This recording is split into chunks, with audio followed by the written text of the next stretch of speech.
Tous ceux qui regardent en VOD, on commence le Tech Talk et aujourd'hui on va parler de 2-3 petites choses, notamment de nouveaux benchmarks qui ont leaké, qui sont plutôt sortis sur la nouvelle génération des CPU AMD Ryzen, donc les Ryzen 2700X et 2600X, avec des benchmarks assez intéressants sur les jeux vidéo, notamment sur certains jeux vidéo.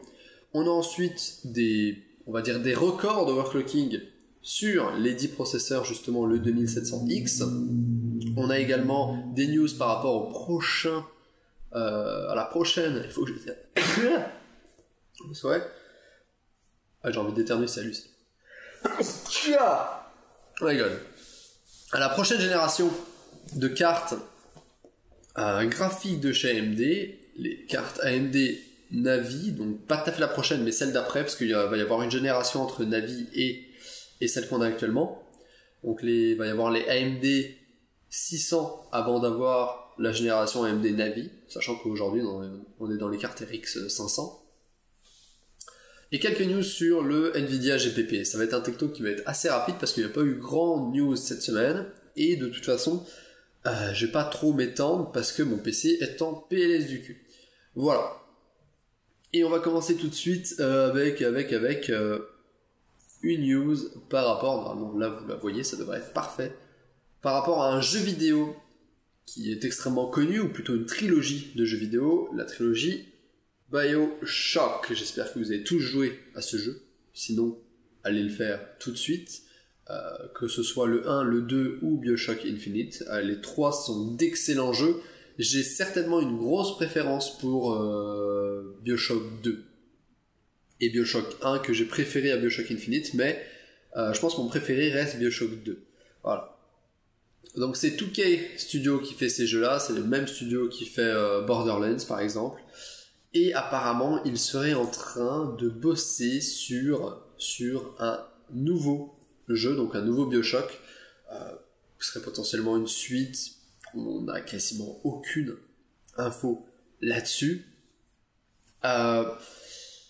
Grosso modo, ça serait genre, comme il y a beaucoup, ils ont développé un lore assez intéressant avec leur trilogie BioShock, que ce soit genre avec la première ville qui était Rapture, qui était une ville sous-marine, et la deuxième ville, disons, qu'on peut explorer, dont j'ai oublié le nom, qui est dans BioShock Infinite, qui est une ville plutôt genre à l'inverse, dans les cieux. Là, du coup, il semblerait qu'ils soient en train de bosser sur un nouveau titre. Voilà, on n'a aucune date de sortie, on sait qu'il y a des mecs de Mafia 3 qui ont bossé sur Mafia 3 qui sont en train de bosser sur ce nouveau jeu, mais on n'a quasiment aucune autre information, si ce n'est que il y a un nouveau BioShock qui est en développement. Voilà. Alors la prochaine news concerne les processeurs Intel et des potentiels futurs processeurs Intel en i9 qui auraient un die soudé et non thermo collé dessus là.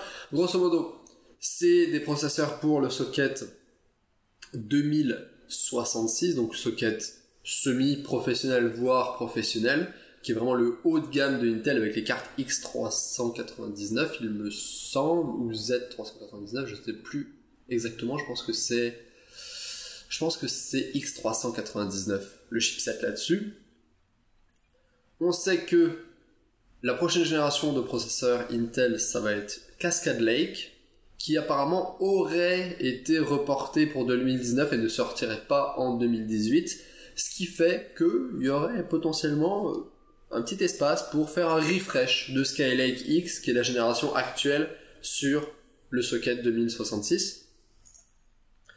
Et donc ce qui semblerait, c'est que apparemment, donc la news vient de Hard OCP, qui est un site très connu en anglais de news informatique et hardware, et potentiellement donc on pourrait voir arriver courant de l'année 2018 des nouveaux processeurs Skylake X, donc pour ce socket 2066, qui auraient grosso modo des fréquences augmentées par rapport au Skylake X de base. C'est généralement ce qu'ils font, hein. Le TikTok de chez Intel, on sort une génération de processeurs et on fait un refresh de cette génération-là en augmentant les fréquences et en améliorant un petit peu les performances avec un petit peu plus d'optimisation au niveau de l'architecture, mais on reste sur la même architecture. Donc là, ça sera un refresh qui proposerait certainement des fréquences allant de 150 MHz à 250 MHz, donc supérieur à ce qui se fait actuellement sur Skylake X, mais il y aurait du coup des puces qui auraient un énorme TDP. C'est des trucs avec généralement Skylake X, je pense que c'est tout ce qui est avec 8 cœurs, 16 fils de calcul et 10 cœurs, 20 fils de calcul chez Intel, voire même 12, voire même plus, je ne sais pas jusqu'à combien ça monte. Je pense que ça monte même plus haut. Du coup, les processeurs Skylake X ont aujourd'hui déjà des TDP qui sont assez élevés. Je pense que le max est à 250 watts. Et donc là, avec ce refresh, si on augmente un petit peu plus les fréquences, on tomberait sur des TDP qui seraient à 275-300 watts. Donc ça serait gigantesque d'un point de vue TDP. Donc du coup, potentiellement, Intel bosserait sur du coup refaire des die qui seraient soudés pour cette génération-là, pour cette série de nouveaux processeurs i9, parce que le TDP serait trop haut. Du coup, ils préféreraient souder les die pour avoir de meilleures performances d'un point de vue refroidissement. Plutôt que de faire puce, pâte thermique et die par-dessus die par-dessus et mettre une pâte thermique de mauvaise qualité, on soude le die, comme ça on a un contact direct entre la puce, donc le pros et le die, ce qui fait qu'on a un meilleur échange de chaleur, et ensuite on peut mettre un bon refroidissement dessus. Voilà. On aurait également des CPU qui seraient avec 12 cœurs, voire 14 cœurs, qui pourraient fonctionner à 5 GHz, donc ça serait énorme. Voilà. Voilà. Et apparemment, le lancement serait pour 3e trimestre 2018. Ce qui est quand même très prochainement. On va continuer avec une autre news, mais cette fois-ci, on va partir sur de l'AMD. Et AMD, on va parler un petit peu de leur prochaine génération de cartes graphiques, justement la série 600 de chez AMD. Et je vais remonter un petit peu sur la news, etc. News on va dire très courte, qui parle juste de la prochaine génération des GPU de chez AMD, qui va être la série 600. On est sur des RX 570, 560, 580. La prochaine génération de chez AMD, évidemment, ça va être RX 600, 650, 660, 670, 680, etc. Et le nom de code serait Project Zen. Donc, à mon avis, ils ont pas choisi ce nom de code pour rien, parce qu'en gros, ils veulent essayer d'apporter un grand changement avec cette nouvelle série de GPU. Enfin, initier un grand changement avec cette nouvelle série de GPU, comme ils l'ont fait avec leur processeur, du coup, qui s'appelait Ryzen et l'architecture Zen. Et en gros, ils veulent essayer un petit peu de copier, enfin pas copier, mais genre, essayer d'avoir le même impact qu'a eu l'architecture Zen d'un point de vue CPU sur l'univers des GPU.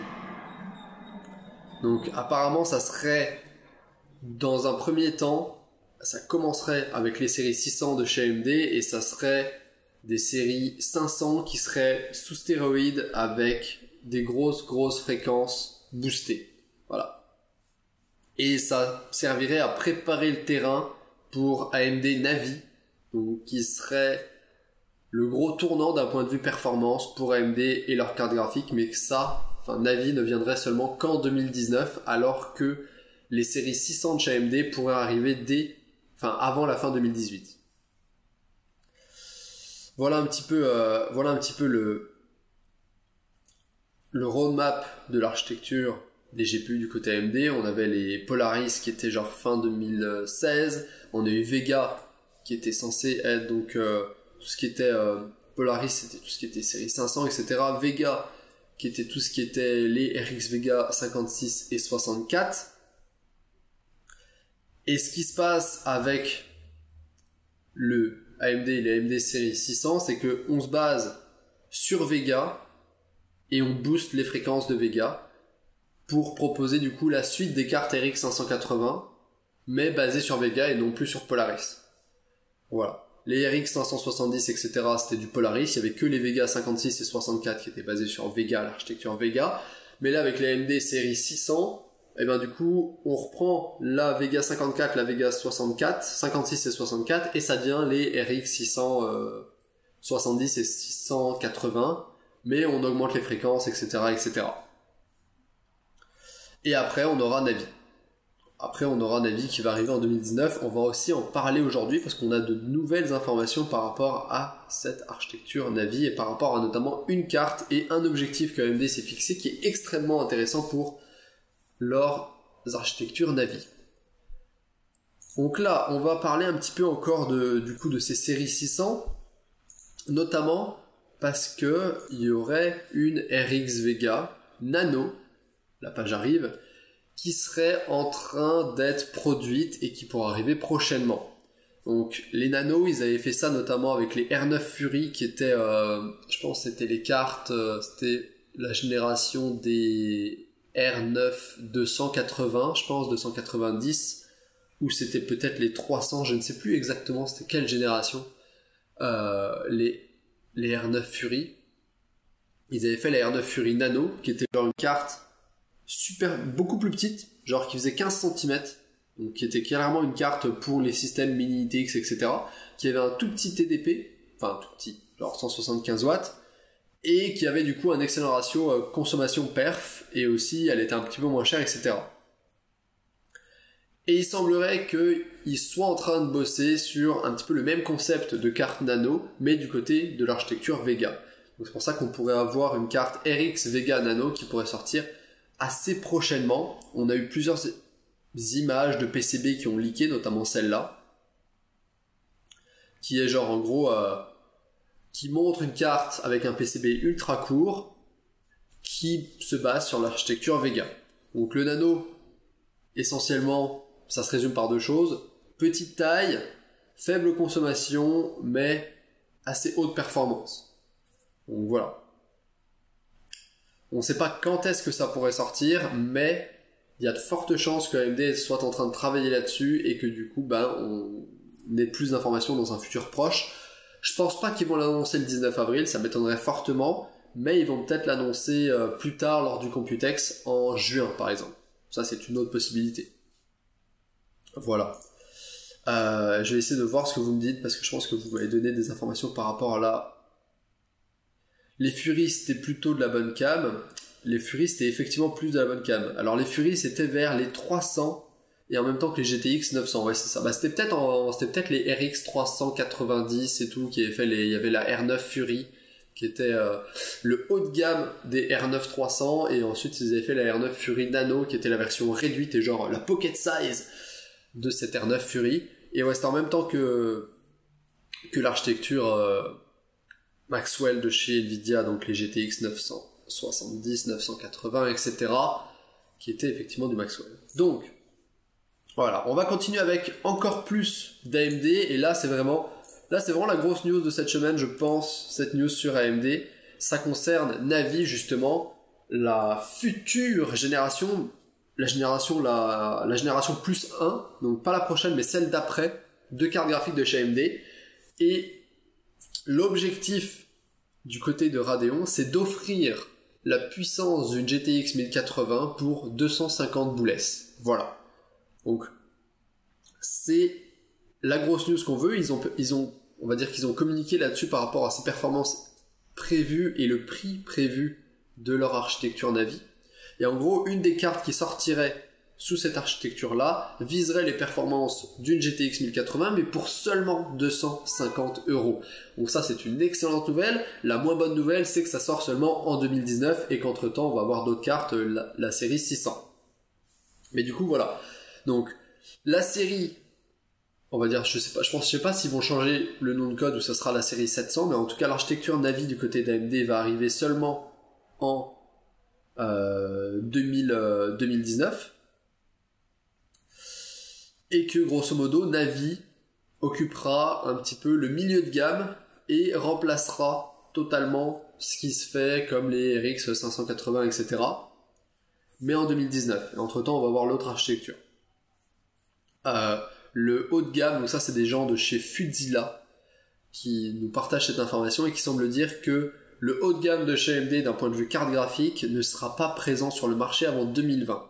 Donc vous allez me dire, des 1080 pour 250 balles, c'est un peu du haut de gamme. Oui, c'est du haut de gamme, mais en 2019, ça sera plus du haut de gamme. Parce qu'il y aura déjà les 1180 qui seront sortis, etc. Donc la 1080 sera plus considérée comme du haut de gamme de carte graphique. Ce sera du milieu de gamme en 2019. Donc c'est pour ça que Navi occupera ce secteur milieu de gamme si ça fournit des perfs de 1080 pour 250 €. Voilà. Mais le haut de gamme d'AMD reviendrait seulement en 2020 avec la génération qui viendra après Navi. Donc, en gros, en 2017, ils sont un petit peu focus sur Vega, qui est sorti en août, je pense, 2017. Là, ils veulent se refocus sur Vega pour sortir la série 600 et switcher sur Navi en 2019 qui sera gravé en 7 nanomètres. Voilà. Donc, on ne sait pas comment ils vont faire ça. On ne sait pas du tout comment ils vont arriver à proposer la performance et les performances du 1070, du 1080 pour des prix qui vont être de 180 euros, 200, 250 euros. Une des solutions les plus probables, comme ce qui est évoqué ici, ça serait d'utiliser du MCM qui est du multi-chip module. Donc c'est en gros de mettre plusieurs chipsets graphiques sur la même carte, donc sur le même module, c'est-à-dire de créer un gros chipset en genre connectant plusieurs chipsets de plus petite performance. C'est-à-dire que par exemple tu prends deux chipsets de RX 580, tu les mets sur le même module, tu fais un pont de connexion entre les deux, tu fais de la mémoire partagée entre les deux, etc.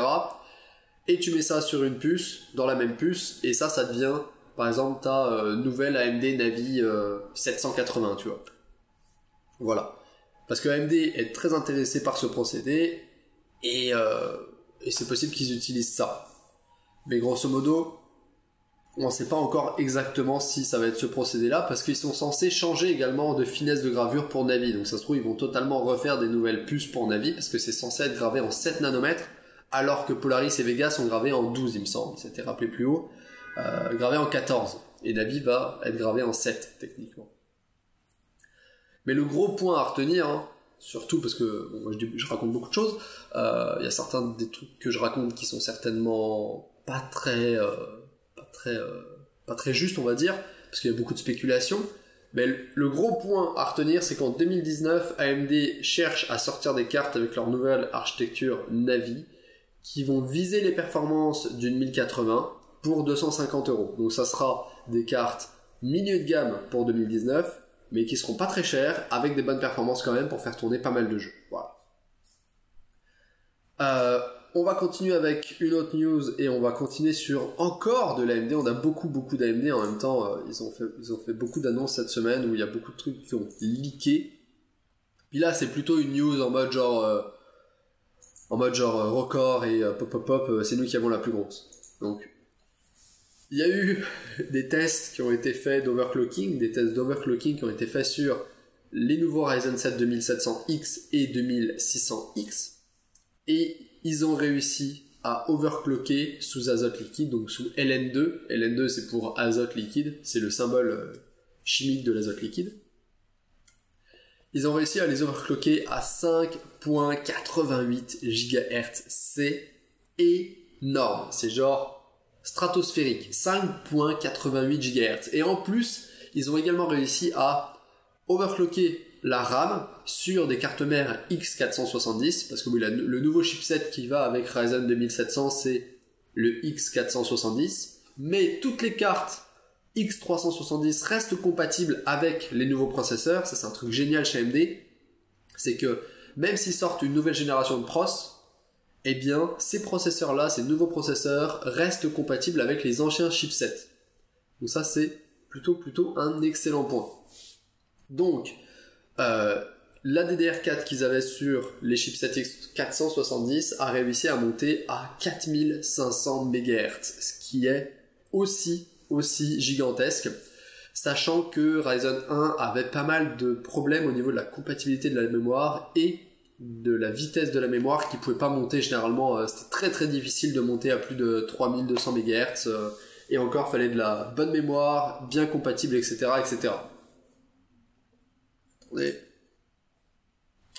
Attendez un petit peu. Alors, quand est-ce que ça a été fait ? Je ne sais pas quand est-ce que ça a été fait, mais bon voilà, en gros ça a été validé par, je pense que c'est Overclocking HWBot qui a validé ça, ou ça a été fait, je ne sais pas qui a fait ça, mais techniquement, voilà, ils ont quand même atteint les 5.88 GHz, qui est assez énorme, et ils ont également réussi à overclocker le Ryzen 5 2600X à peu près la même fréquence, avec 1.7 volts, même 1.768 volts. Donc c'est un bon gros voltage si vous mettez 1.7 volts sur votre processeur, il y a de fortes chances pour qu'il chauffe d'un coup, il y a de fortes chances également même pour qu'il crame, enfin pas pour qu'il crame, mais pour qu'il arrête de fonctionner parce que c'est trop d'un coup, sauf si vous êtes sous azote liquide, ce qui fait que votre processeur tourne aux alentours des 15-20 degrés en continu. C'est-à-dire que sous azote liquide, tu mets 1.7 en voltage, tu mets de l'azote liquide, ton pros, même s'il est en pleine charge, il va être aux alentours des 15-20 degrés. Pas plus, voire même un peu moins. Ce qui est assez oufissime. Et c'est comme ça qu'ils arrivent aussi à atteindre de tels scores et de telles fréquences. L'autre grosse news de cette semaine, c'est justement les benchmarks de ces Ryzen 7 2700X sur une carte mère X470 qui sur 4, je pense que c'est sur 7 jeux, il y a 10 jeux qui ont été testés, donc 10 jeux qui ont été testés, et sur 7 de ces jeux-là, eh bien le nouveau Ryzen 7 2700X battait le i7 8700K. Ça a toujours été un fait, grosso modo, que Intel était meilleur sur les jeux vidéo. Quand t'avais un processeur Intel, généralement t'avais des meilleures performances in-game, c'était pas de beaucoup, c'était genre 5 à 10%, donc ça peut faire en gros sur 100 FPS, ça te fait quand même 5 à 10 FPS, donc était plus performant de 5 à 10% par rapport au processeur Ryzen. Et ça a été le cas donc du coup que tu sois sur Skylake, sur Kaby Lake, sur Coffee Lake, etc. C'était généralement le cas. Et c'était un des petits inconvénients par rapport à Ryzen 1. Par rapport au Ryzen 1600, 1700, 1800, etc. C'est qu'à chaque fois, ils étaient extrêmement performants dans les applications multitâches et le multiprocessing, etc. parce qu'il y avait plus de cœurs. Mais ils étaient toujours un petit peu moins performants dans les jeux parce que les jeux avaient du mal à tirer profit de tous ces cœurs-là et de toutes ces files de calcul. Et du coup, c'est quelque chose qu'AMD a essayé un petit peu d'améliorer avec la deuxième génération.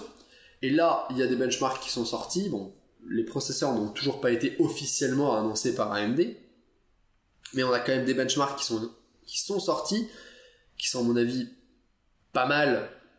C'est pas des faux benchmarks, quoi. Ils sont pas mal justes et pas mal justifiés. Il y a beaucoup de jeux qui ont été testés, enfin beaucoup, 10 jeux, c'est déjà pas mal. Je pense qu'ils ont pris 10 jeux plutôt du moment. Et sur 7 de ces 10 jeux-là, le 2700X battait le 8700K. Comme on peut le voir, il y a Battlefield 1 qui a été testé en 4K. C'est pas de beaucoup, hein. À chaque fois, c'est léger, mais il le bat quand même. C'est-à-dire que là, on était sur Battlefield 1, le 2700X qui a 45,46 FPS. En dessous, on a le i5 8700K, etc., etc. Je vais regarder les prochains trucs. Sur Doom 4, enfin sur Doom en 4K, avec OpenGL par exemple, le Ryzen 7 est battu par le i7. De quasiment rien. C'est ils ont quasiment la même performance. À 0,1 FPS près. Je me demande comment ils ont fait leurs tests pour arriver à avoir des images par seconde aussi précises. Je pense que Frappe, si tu fais des trucs pendant suffisamment longtemps, t'as des... il se peut que t'as les virgules. Sur Resident Evil 7 en 4K, le 8700K est à 43 FPS, le 2700X est à 44. Comme je vous le dis, à chaque fois, ça joue à un poil de cul. Mais avant, quand on prenait Ryzen 1, donc si on prenait un 1700X, ça jouait à 5-6 FPS à chaque fois. Et Ryzen était toujours derrière. Donc voir que la nouvelle génération de Ryzen arrive à faire copain-copain et égal à égal avec le 8700K, c'est une excellente chose. Tu sais, il est devant, mais même si c'est de 0,1 FPS, c'est pas forcément qu'il soit devant de 0,1 FPS. Ce qui est intéressant, c'est qu'il soit au même niveau, qui est surtout intéressant. Sur Total War Warhammer 2, là encore une fois, il est un petit peu devant. Il est un petit peu devant. Ici, à quoi ? 1 FPS près, il est devant, mais comme je dis, ce qui est intéressant, c'est de voir qu'ils arrivent à faire égal à égal avec Intel, avec leur nouvelle génération Ryzen sur les jeux vidéo, qui était le point où Ryzen était derrière avant. Donc encore une fois, là ils ont testé en Full HD sur Battlefield 1, je pense qu'ils ont testé un petit peu, en fait ils ont testé je pense les jeux en 4K et en Full HD pour voir où était la différence. Et il semblerait que en 4K, c'est là qu'on a que grosso modo Ryzen arrive un petit peu plus à faire copain-copain avec Intel. Quand on passe en Full HD, on retrouve un petit peu Ryzen qui est un tout petit peu derrière de 2-3 FPS. C'est moins qu'avant, mais quand même 2-3 FPS, un peu moins bon qu'Intel. Mais dès qu'on augmente la résolution, bah là, les deux processeurs sont égaux dans les performances. Ouais, Ryzen Tomb Raider, il est plus performant en Full HD quasiment, le Ryzen. Et sur Warhammer également, sur Warhammer 2 également, même en Full HD, il est plus performant de 2 FPS. Bon, je trouve que c'est une excellente chose. C'est une excellente chose que d'un point de vue gaming, Ryzen arrive à combler un petit peu cet écart de performance qu'il y avait avec Intel, avec leur nouvelle génération. Par contre, d'un point de vue multithread et calcul multitâche, etc., la nouvelle génération est encore largement devant ce que fait Intel, notamment parce que on est sur des processeurs avec 8 cœurs, 16 fils de calcul. Ils ont augmenté leur fréquence par rapport à Ryzen 1. Les processeurs Ryzen 1 étaient déjà quasiment devant à chaque fois, mais là depuis qu'on a augmenté les fréquences et qu'on a des fréquences qui se rapprochent de ce que fait Intel également, mais avec 2 cœurs en plus et du coup également 4 fils de calcul en plus, eh bien je peux vous dire que pour les applications multitâches, le Ryzen 2700 est clairement devant. Donc, comme vous pouvez le voir ici, là, il y a des petits benchmarks, c'est des benchmarks vraiment plus synthétiques. Sur Cinebench, c'est pas énorme, mais on reste devant. Et regardez, 1400 à 1700 aussi, c'est quand même un bon écart de 300 points. Ils ont testé d'ailleurs plusieurs plateformes. Ici, là, on voit la plateforme X470 et X370. Le Ryzen 7 qui était déjà devant de quasiment 125 points par rapport à l'i7. Et là, le 2700X, il explose le i7 8700K, quoi. X264, donc ça, c'est de l'encoding vidéo. Et là, encore une fois, je pense qu'on a 15 à 20% de performance en plus. Sur des trucs un petit peu plus graphiques, parce que Unigine Event, c'est un benchmark graphique et 3D. Bah là, clairement, on est quasiment au même niveau, parce que c'est comme un benchmark de jeux vidéo. Voilà quoi. Je trouve que là, ça promet que du bon pour l'annonce qu'ils vont faire le 19 avril, et je suis extrêmement hype par cette nouvelle génération de processeurs Ryzen. Voilà. Je sais pas ce que vous en pensez, mais moi, je suis vraiment refait. C'est fou. C'est fou. Alors, on va passer sur un peu les dernières news qui concernent un truc dont on a beaucoup parlé, qui est le Nvidia GPP, donc le GeForce Partner Program. Et comme on s'y attendait, comme c'était prévisible et prévu, si la page veut bien charger, hop là, voilà. Le GeForce Partner Program de chez Nvidia commence à se faire un petit peu taper sur les doigts pas par tout le monde, mais par des gros acteurs dans l'industrie informatique. C'est-à-dire que déjà l'opposition commence un petit peu à se former. Voilà, l'opposition au Nvidia GeForce Partner Program se consolide. On a HP et Dell qui sont, je pense, les deux plus gros manufacturiers et fabricants de PC au monde quasiment. Peut-être que le premier, je pense que c'est Asus, mais HP et Dell sont pas loin derrière, parce que vous imaginez pas, je pense que vous pouvez imaginer le nombre de PC que vendent Asus et Dell, c'est impressionnant. Notamment parce que ils équipent beaucoup d'entreprises et beaucoup de secteurs professionnels. C'est-à-dire, tu vas dans une boîte, il y a de fortes chances pour que les mecs soient soit sur des PC HP, soit sur des PC Dell. Voilà. C'est quasiment sûr à 75-80%. Donc eux ont refusé de signer le Nvidia GPP, parce qu'ils en ont rien à foutre de ça.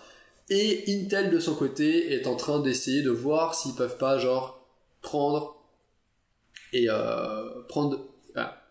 considering legal action, en grosso modo, c'est voir s'ils peuvent pas porter plainte contre Nvidia, donc prendre une action, prendre des mesures légales pour contrer le Nvidia GPP. Donc grosso modo, c'est porter plainte ou monter un dossier contre le Nvidia GPP et le présenter peut-être à une chambre du commerce pour leur dire voilà, ça c'est de la concurrence illégale, etc. Donc Intel est en train de voir s'ils peuvent pas faire ça pour empêcher Nvidia et faire tomber le Nvidia GPP.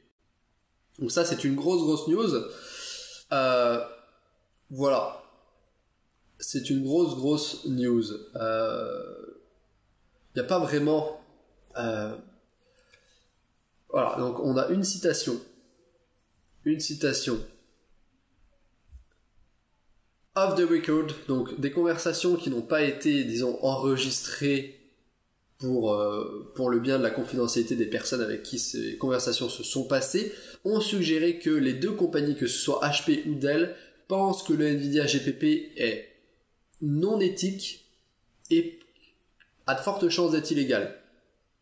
Parce que il favorise l'anti-compétition et l'anti-concurrence qui sont en place. Enfin, je veux dire, en gros, il enfreint les lois sur l'anti-compétition et l'anti-concurrence qui sont en place aux États-Unis. Voilà. En gros, the bottom line, donc, grosso modo, la base, c'est que, en gros, pas Nvidia, Dell et HP sont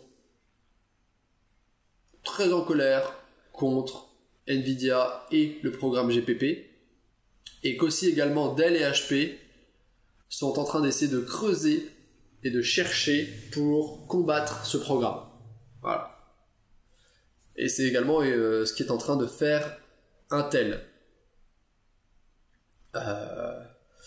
Donc le géant bleu est totalement au courant de ce qui se passe et de comment le GPP pourrait impacter les ventes des processeurs Kaby Lake et des choses comme ça qui contiennent un GPU qui a été fait par AMD, parce qu'il y a les Kaby Lake G qui sont en train d'être manufacturés et dans lequel il y a une puce Intel pour le processeur et la partie graphique est laissée en charge par un chipset AMD qui est généralement du Vega, je pense.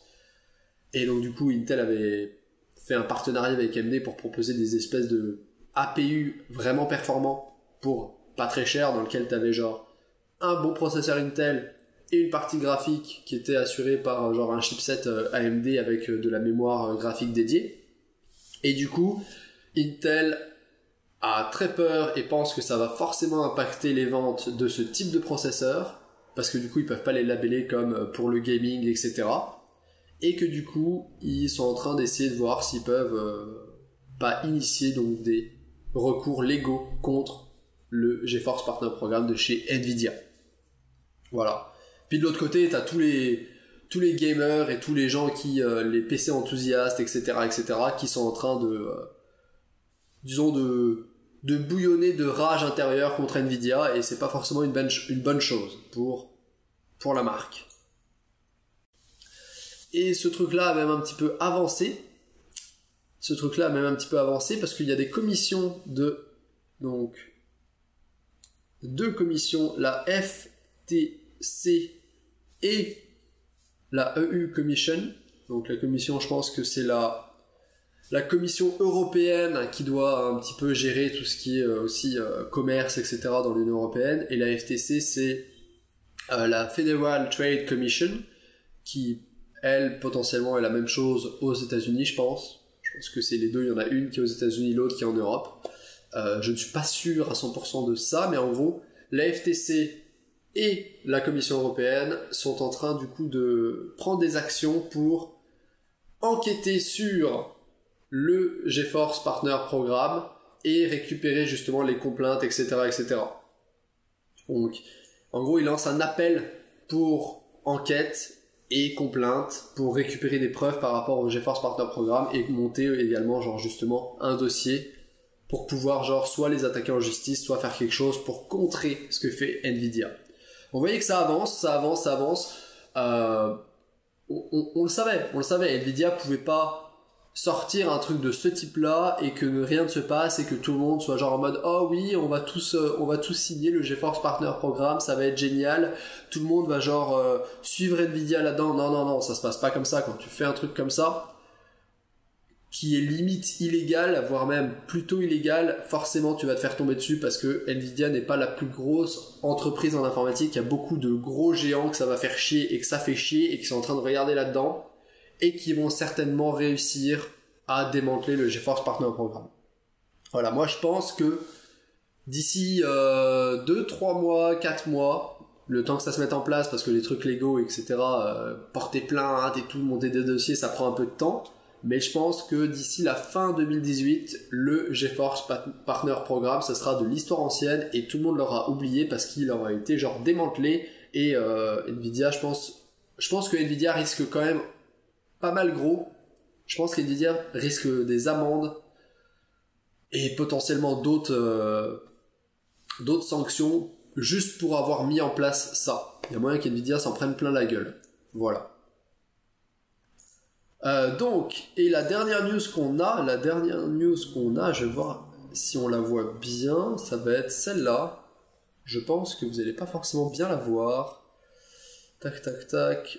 Ouais, non, vous la voyez moyennement bien. Un petit peu compliqué.